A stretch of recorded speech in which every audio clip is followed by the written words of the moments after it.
हम आज के इस वीडियो में पढ़ेंगे वृत्त के बारे में। एनसीईआरटी क्लास 10th का है, एक्सरसाइज 10.1 यानी 10.1 प्रश्नावली को समझेंगे। अच्छा, 10.1 प्रश्नावली समझने से पहले वृत्त के बारे में हम कुछ बातों को समझ लेते हैं। और इसी चैप्टर में एक थ्योरम भी दिया गया है, प्रमेय भी दिया गया है, जो आपके बुक में दिया गया है 10.1 करके प्रमेय। तो हम उस प्रमेय को भी समझेंगे, कैसे वो प्रमेय प्रूव्ड होगा। और हम वृत्त के बारे में थोड़ा जानकारी लेते हैं। देखिए, वृत्त क्या होता है। ये हमारा एक समझ लो लाखों अनंत बिंदुओं से हमारा क्या बन रहा है, एक ये बन रहा है वृत्त बन रहा है, और एक नियत दूरी से बनता है। नियत दूरी जो होता है उसको हम बोलते हैं क्या, त्रिज्या, जिसको हम आर से सूचित करते हैं। ये हमारा केंद्र हो गया, ये क्या होगा हमारा केंद्र। और केंद्र से जितना भी दूरी पे हम करते हैं, ये इधर करे या इधर करे, सब क्या होगा, त्रिज्या होगा। और सारे त्रिज्या आपस में क्या होती है, बराबर होती है। तो यानी आर से हम रेडियस होता है, आर से रेडियस, और इसको हिंदी में हम त्रिज्या बोलते हैं। क्या बोलते हैं, त्रिज्या। यानी आर से हम त्रिज्या को, और त्रिज्या एक नियत दूरी होता है जो कि हर एक ये वृत्त में ये क्या होता है, आपस में बराबर होती है। और ये हमारा केंद्र होता है।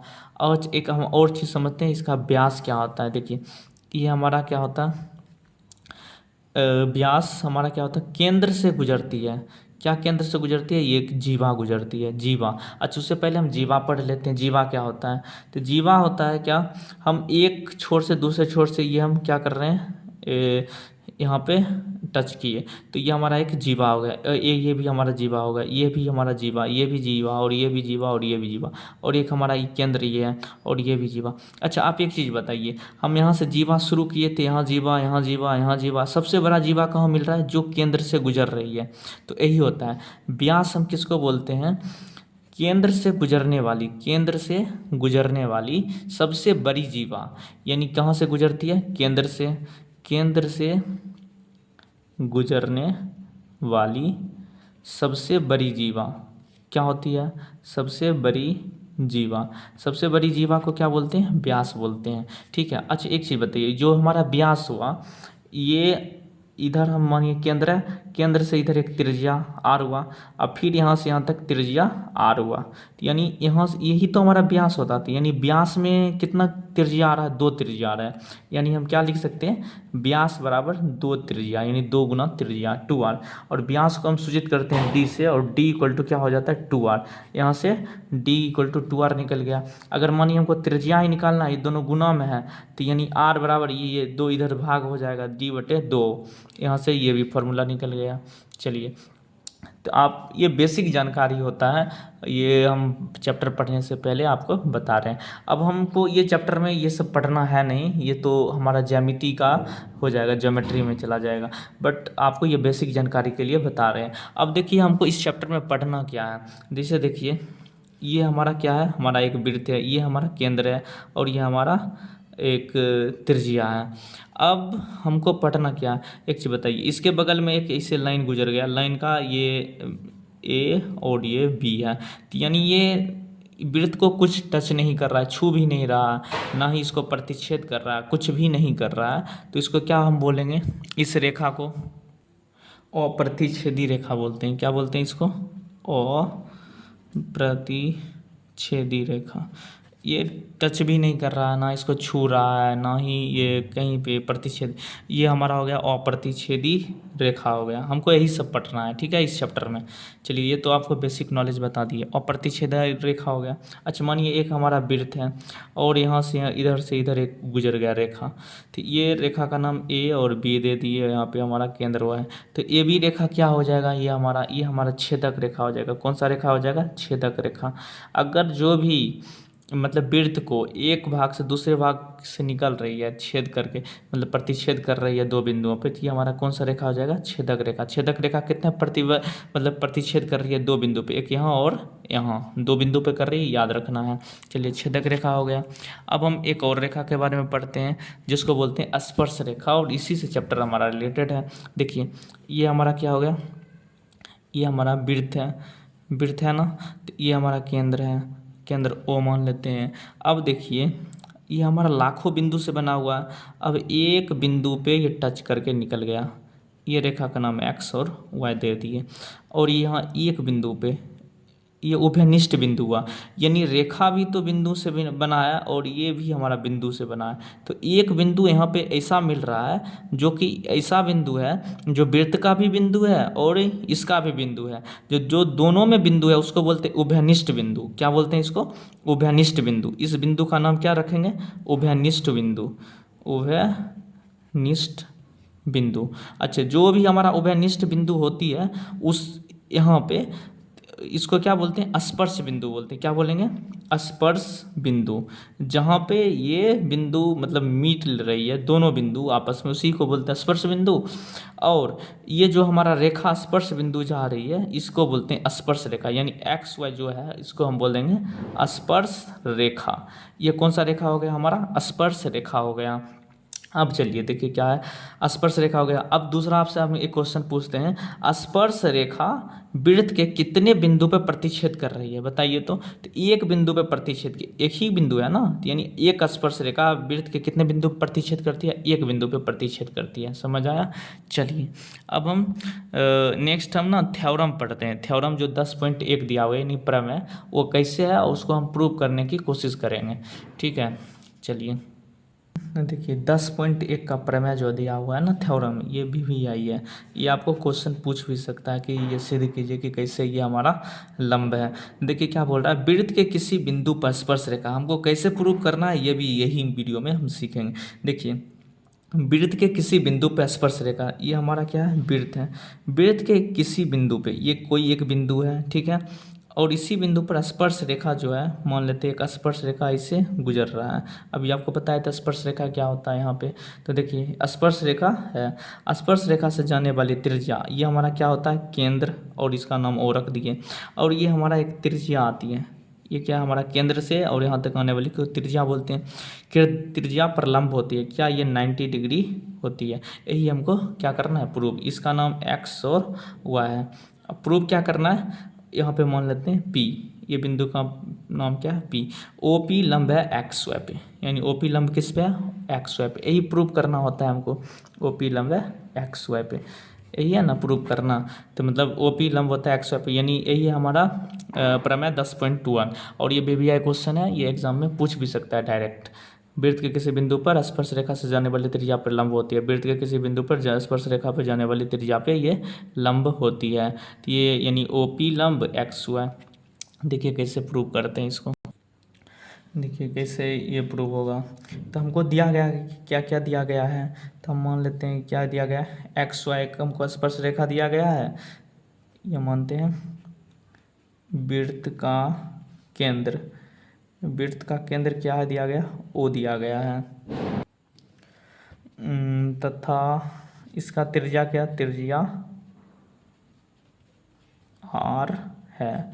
चलिए वृत्त का केंद्र वो तथा त्रिज्या आर है। अब देखिए स्पर्श रेखा क्या है? स्पर्श रेखा एक्स वाई, ये हमारा क्या है? स्पर्श रेखा एक्स वाई।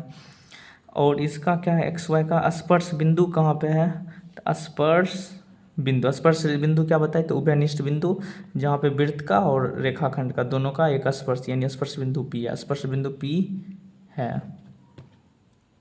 तो देखिए हमको प्रूव क्या करना है इसमें, तो हमको यहाँ पे प्रूव करना है ओ पी लंब एक्स वाई, यही तो हमको प्रूव करना है, यही ना हमको प्रूव करना है। ठीक है, हम इसमें हम ना कुछ रचना करते हैं। हम यहाँ पे रचना मतलब क्या करते हैं, मान लेते हैं ये एक्स वाई पे ना एक बिंदु यहाँ पे मान लेते हैं ए दिया गया, क्या दिया गया? ए मान लेते हैं यहाँ पे। अब देखिए ए मान लेते हैं और ये यहाँ से हम क्या करते हैं, यहाँ पे एक यहाँ पे लाइन मिला लेते हैं, यहाँ से यहाँ तक एक लाइन मिला लिए। चलिए हम लाइन भी मिला लिए, तो रचना में हम क्या क्या किए हैं, तो वो सब चीज़ लिखना है। तो लिखना है एक्स वाई पर, क्या लिख रहे हैं? एक्स वाई पर पी के अलावा, पी के अलावा, यानी एक्स वाई पर पी के अलावा एक और बिंदु लिए है ना, पी के अलावा एक बिंदु ए लिया, ए लिया है। ठीक है, और क्या क्या? तथा केंद्र ओ से ए को मिलाया। इतना समझ आया? क्या क्या किए हैं? मतलब एक्स वाई पे ना पी के अलावा एक और बिंदु ले लिए हैं ए, और ओ ए से मिला लिए हैं। अब देखिए एक और चीज़ समझिए, क्या चीज़, ओ पी हमारा क्या है, ओ पी हमारा एक त्रिज्या है या नहीं है, ठीक है। हम यहाँ पे ओ ए क्या मान लेते हैं, देखिए ओ पी हमारा क्या है, त्रिज्या है। और एक चीज़ और देखिए, ये हमको एक बिंदु पे प्रतिच्छेद कर रही है ना यहाँ पे, इसका मान बी रख लेते हैं, क्या नाम है, बी। ये प्रतिच्छेद पे रख रही, मतलब ए ओ को मिलाया तो यहीं लिख देते हैं, तथा वृत्त के बी बिंदु, वृत्त के कौन बिंदु पे, बी बिंदु पर प्रतिच्छेद कर रही है, यानी बी बिंदु पे प्रतिच्छेद कर रही है बी के, तो क्या होगा, यानी ओ पी हमारा त्रिज्या है, तो ओ पी त्रिज्या है तो वही हमारा ओ बी तो त्रिज्या है ना, तो क्या लिख सकते हैं, तो ओ पी बराबर आर और आर बराबर ओ बी, ये हम लिख सकते हैं, ठीक है। अब देखिए ओ पी बराबर कर रहे हैं, यहाँ पे आर आया था, तो ठीक है ये दोनों तो बराबर है, तो यहाँ पे चलिए ये हम बराबर लिख सकते हैं। अब देखिए ओ पी बराबर ओ बी, अब यहाँ से ओ है जो ओ ए, देखिए बी ए निकल रहा है नहीं, यानी ओ पी प्लस बी ए, यानी बी ए। एक चीज़ बताइए, ओ बी प्लस बी ए, ओ बी प्लस बी ए, क्या ये लाइन बड़ा है या नहीं है, ये छोटा लाइन हो गया ना, तो यानी ये हमारा क्या हो जाएगा, ये हमारा छोटा लाइन हो जाएगा, ये ओ पी हमारा छोटा लाइन हो जाएगा इससे, यानी ओ पी इससे क्या है, छोटा लाइन है, यानी ओ ए से छोटा लाइन ओ पी है, देखिए छोटा लाइन ओ ए है। अच्छा एक चीज़ आप समझिए, यहाँ पे क्या समझना है, मानिए एक यहाँ पे एक लाइन लेते हैं और यहाँ पे एक बिंदु लेते हैं। अच्छा देखिए ये बिंदु, यहाँ से एक लाइन मिला है, यहाँ से एक लाइन मिला है, यहाँ एक लाइन मिला है, यहाँ एक लाइन मिला है, यहाँ एक लाइन मिला है, फिर यहाँ पे, फिर यहाँ पे A B C D E F G, ठीक है, ये सब लाइन लिख लिए हैं। अच्छा एक चीज़ बताइए, यहाँ से यहाँ तक ये दूरी ज़्यादा तय करना पड़ा या नहीं पड़ा, ये दूरी तय करना पड़ा, सबसे कम दूरी कौन सा है, सबसे कम दूरी तो हमारा ये सीधा सीधी है, जो लंब है, जो 90 डिग्री पे है, सबसे सीधा है, वही तो हमारा यहाँ से यहाँ तक कम दूरी है। ऐसे करते थे ज़्यादा होता है, ऐसे करते थे ज़्यादा, ऐसे करते हैं ज़्यादा, ऐसे करते हैं तो ज़्यादा हो रहा है ना, ये सबसे कम है 90 डिग्री पे, फिर ऐसे करते थे ज़्यादा, ऐसे ज़्यादा, ऐसे ज़्यादा, यानी जो हमारा बीचों बीच रहता है 90 डिग्री पे रहता है, वही तो हमारा सबसे कम दूरी रहता है, यानी सबसे कम दूरी वाले ही हमारा 90 डिग्री होता है।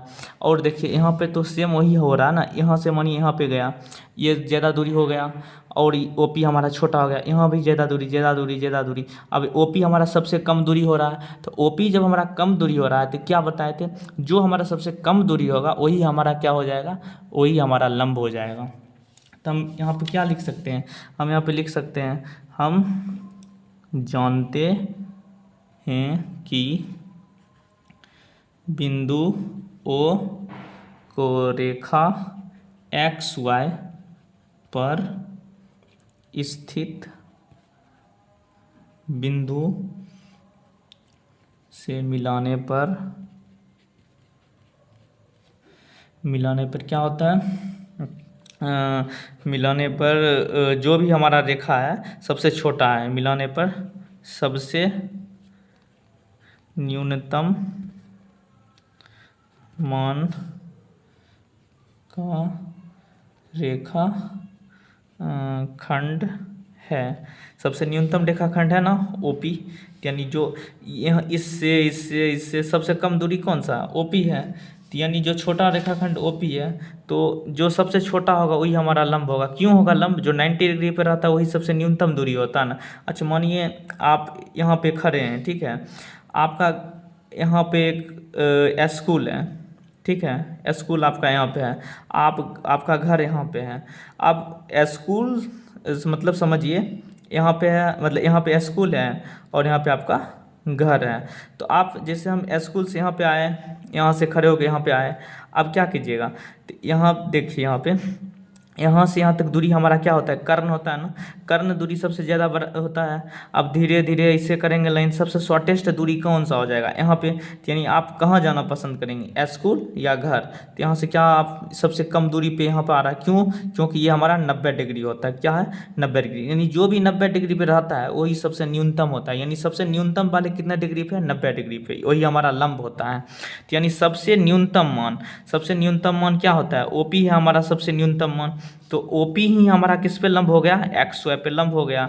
यही तो 90 डिग्री है, बस यही तो हमको प्रूव करना है। एग्जाम में कुछ भी नहीं लिखना, बस इतना काम करना है कि एक बिंदु ए मान लेते हैं एक्स्ट्रा, और यहाँ से यहाँ तक जोड़ देंगे, यहाँ से यहाँ तक जोड़ देंगे, ये इससे बड़ा हो गया, और बता देना कि OP सबसे छोटा होता है इस रेखाखंड पे। तो OP ही हमारा सबसे, हम जानते हैं कि जो भी लंब होता है ना वो हमारा सबसे न्यूनतम मान का रेखाखंड होता है, यानी OP हमारा लंब है XY पे। बस प्रूव्ड हो गया। अब चलते हैं एक्सरसाइज 10.1 पे। ये हमारा है एक्सरसाइज 10.1 का सबसे पहला क्वेश्चन। क्वेश्चन क्या बोल रहा है, एक वृत्त की कितनी स्पर्श रेखाएं हो सकती है। बताइए एक वृत्त में कितनी स्पर्श रेखाएं। हम क्या बताएं, स्पर्श रेखा किसको बोलते हैं, स्पर्श रेखाएं बोलते हैं कि जो हमारा उभयनिष्ठ बिंदु रहता है, जो इसका और एक हमारा रेखाखंड का एक रहता है, उसी को बोलते हैं क्या, एक बिंदु होता है, उसी को बोलते हैं स्पर्श रेखा। तो बताइए एक वृत्त से कितने स्पर्श रेखा जा सकते हैं, बहुत सारे भाई। यहाँ से भी जा सकता है, यहाँ से भी जा सकता है, इधर भी जा सकता है, यहाँ से भी जा सकता है, यहाँ से भी जा सकता है। ये मतलब एक वृत्त से कितने स्पर्श रेखाएं जा सकती है, तो बहुत सारा हो सकता है, अनेक हो जाएगा, अनंत हो जाएगा, इन्फिनिटी हो जाएगा, इसका कोई आंसर ही नहीं होता है। बहुत सारा स्पर्श रेखा जा सकता है ना एक वृत्त से। अब चलिए क्वेश्चन नंबर 2 क्या बता रहा है। ये है हमारा 2 का 1 नंबर क्वेश्चन, रिक्त स्थानों की पूर्ति कीजिए।